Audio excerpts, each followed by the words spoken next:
The Vikings from Scandinavia, Norway, Sweden, and Denmark were superb sailors and shipbuilders. Viking ships were fast, maneuverable, had shallow drafts and open decks, and were propelled by sails or oars. Viking raids moved quickly, struck targets, took what they wanted, and escaped. They often targeted villages, isolated monasteries, and less organized kingdoms. While shows like the History Channel's Vikings portray the group as axe wielding barbarians who raped their way across Europe, these tales are an over exaggeration. Most of the seafaring people who came from Scandinavia between the 8th and 12th centuries were farmers and merchants rather than violent raiders, and wherever they settled, they brought advanced skills in leather and woodwork and soon integrated into local communities. You might even call them progressive. Women who were free to trade and participate in political and religious life were afforded considerable respect, as witnessed by the riches found in their graves.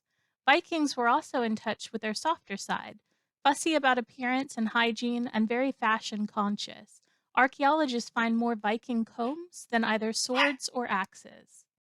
So, how then did Vikings acquire their evil reputation in Britain? The first recorded Viking landing was in 787 when three ships from Norway landed in Dorset. According to the Anglo Saxon Chronicle, compiled more than a century later, the man sent to meet them was chopped up into little pieces on the beach, after which the Viking raids became a byword for mayhem. Behold, the church of St. Cuthbert, splattered with the blood of its priest, wrote Alcuin of York, a religious scholar of the sacking of the monastery at Lindisfarne, Northumberland, in 793. And over 1200 years later, Denmark still felt the need to issue apologies for Viking raids. We are not proud of the damage the people of Ireland to the people of Ireland that followed in the footsteps of the Vikings, said Brian Mickelson, the Danish culture minister in 2007. Some scholars maintain that the raiders made themselves crazily violent by taking magic mushrooms, that from this arose the myth of berserkers, warriors who in the heat of battle were impervious to pain. And are these stories wrong? They're almost certainly exaggerated. While raiding was a Viking tradition, fragments of Bibles from British and Irish monasteries have been found in Denmark. There's scant evidence of extreme violence. There's not one case of rape reported in contemporary sources. And when Alcuin wrote his account of the destruction of Lindisfarne, he was at the court of King Charlemagne in Aachen, more than 500 miles away. Extensive archaeological surveys at Lindisfarne, meanwhile, have failed to come up with any evidence of a massacre. No signs of burning or mass graves of monks. There are even doubts about how much the Vikings looted from the monastery. In broader terms, excavations of Viking sites do still find the odd skull split in two, but most of the surviving evidence suggests that they were peaceful settlers. Vikings helped to expand trade networks in northern Europe, and some eventually settled in France and England. Franks became refugees in their own country, living in fortified towns, and attempted to stop Viking attacks by bribing them with silver and land grants. In the summer of 911, Rollo, a Viking leader who had long been raiding northern France, and Charles the Simple, king of the West Franks, came together to make peace. In a formal ceremony, Charles granted Rollo huge pieces of French territory in exchange for an oath of peace. Others made similar agreements throughout Europe. Even before the breakup of the Carolingian dynasty, the Frankish Empire, and the Viking invasions, medieval Europe was developing into three distinct social groups.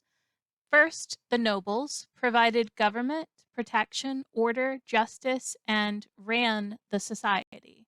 Second, the workers, peasants and serfs who worked the land of nobility and provided for the daily needs, like food and shelter. And third, the clergy, who oversaw spiritual life of the community and administered the churches and monasteries.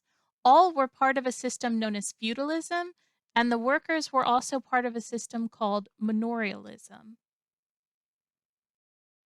Feudalism was a set of legal and military customs that flourished between the 9th and 15th centuries that ordered society around relationships derived from holding of land, in exchange for service or labor. It developed first in France and later in other parts of Europe. Meanwhile, manorialism was the organizing principle of the rural economy, characterized by the vesting of legal and economic power in a lord of the manor, supported economically from his own direct landholding in a manor, sometimes called a fief, and from the obligatory contributions of his peasant populations under the jurisdiction of himself and his manorial court. The violence generated by Viking invasions and hordes of unruly knights who often terrorized the countryside caused commoners to turn to lords for protection. Protection was given to peasants in exchange for land, service, or a percent of the harvest. The term manorialism comes from the Latin word meaning dwelling or residence. Manors were self sufficient medieval communities with barns, homes, churches, blacksmith shops, mills, fields, and pasture land. You might now be asking yourself, what is the difference between feudalism and manorialism? Feudalism and manorialism, or the manorial system, were the key characteristics of the Middle Ages. Both terms refer to a land-holding system in medieval Europe and were closely related. However, they were two distinct systems with several important differences. The most important difference between feudalism and manorialism was their concept. The first was a political and military institution, while the manorial system was an economic organization of a feudal estate. It lacked the military character of feudalism that based on a system of fiefs, according to which the land was held by a vassal from his lord in return for political allegiance and military service. Manorial systems were based on self-sufficient manorial estates and regulated production and land tenancy of the serfs. They held land from their lord, who could have been a king, duke, bishop, abbot, or a lesser noble. In return, they paid dues in kind, service, or money. Unlike fief holders, the serfs were not obliged to provide military assistance to their lord. On the contrary, it was the lord who owed military protection to his serfs. Both feudalism and manorialism determined the social status of an individual that eventually became hereditary. But unlike fiefs, which could have been initially taken away, the lord could not withdraw the land from his serfs. The peasants were, however, tied to the land and could not move away from their land nor choose their lord. Fief holders could grant a part of their fief together with the serfs to someone who then became their vassal, and the new lord to the serfs of the received fief. I wanted to define just a couple of terms. Under both feudalism and manorialism, the lord was a noble who held the land. The vassal was a person who was granted possession of the land or the fief in exchange for military service. Vassi is a Latin word meaning those who serve. The land was also known as a fief, and the lord would agree to protect his vassal and also to let him use his fief, and the vassal would provide some sort of service to the lord. He might serve in his army, give him a portion of his crops, or serve in his court. The commendation ceremony was composed of the two-part act of homage and oath of fealty. Homage. During this, the lord and vassal enter a contract in which the vassal promised to fight for the lord at his command, and the lord agrees to protect the vassal from external forces. Fealty. An oath that reinforces the commitments of the vassal during homage.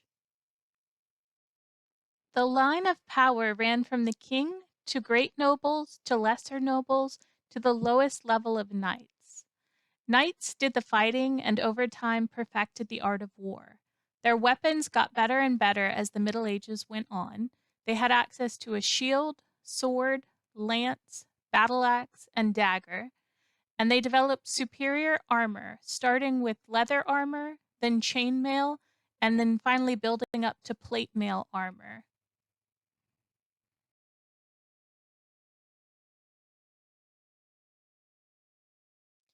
Amidst these social and economic structures was the church.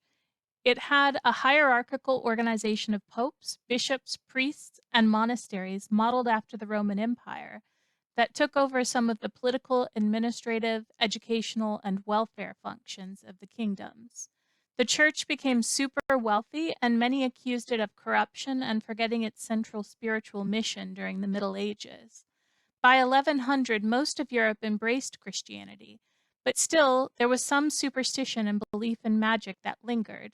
For example, the witch hunts and the trials during this time period.